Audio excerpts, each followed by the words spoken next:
pourquoi est-ce qu'on parle du Conseil constitutionnel? Parce que demain, Laurent Fabius, l'ex-ministre des Affaires étrangères, succédera à Jean-Louis Debré à la tête du Conseil constitutionnel. Le Conseil, on en entend souvent parler, je l'ai dit, mais on ne sait pas comment ça marche, à quoi ça sert.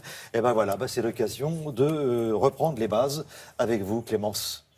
Alors, le Conseil constitutionnel se compose de 9 membres nommés à part égale par le président de la République et les présidents des deux chambres pour un mandat de 9 ans non renouvelable. À noter qu'aucune qualification n'est requise, même pas un profil de juriste. À cela, il faut ajouter les anciens présidents de la République, membres de droit à vie. Donc vous le voyez sur ces images, Valéry Giscard d'Estaing, Jacques Chirac et Nicolas Sarkozy. Alors, ils ne sont pas obligés de siéger. D'ailleurs, aujourd'hui, le seul à siéger, c'est Valéry Giscard d'Estaing.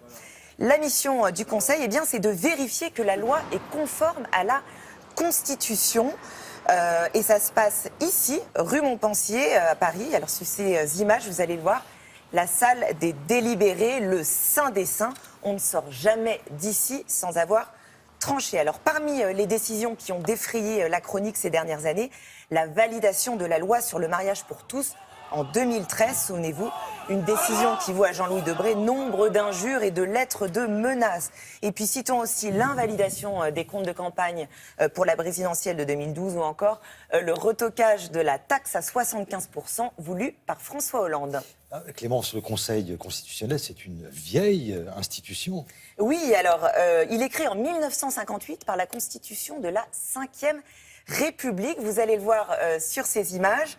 Le président de Gaulle présidait justement la cérémonie d'installation du Conseil. Et puis voici le premier président du Conseil, le juriste Léon Noël, qui aura donc 9 successeurs et parmi eux Robert Badinter ou encore Roland Dumas, tous les deux nommés par François Mitterrand. Alors au début, le Conseil a un tout petit rôle, il est une sorte de surveillant général du travail parlementaire.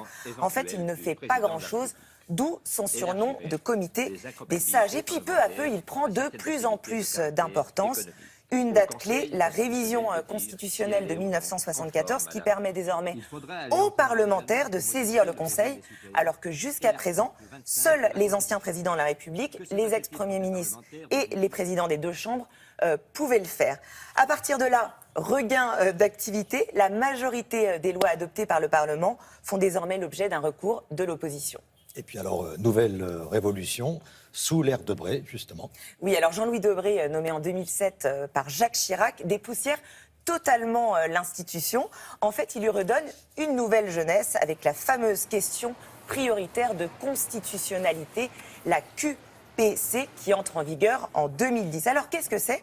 Elle permet désormais à n'importe quel citoyen de saisir le Conseil sur toutes les lois, même les plus anciennes. Et ça se passe ici, au rez-de-chaussée du bâtiment, dans cette salle très moderne qu'on appelle la salle d'audience. Alors sachez qu'au total, Jean-Louis Debré aura quand même rendu 536 décisions de QPC. C'est dire comme le Conseil est devenu une juridiction centrale dans notre République.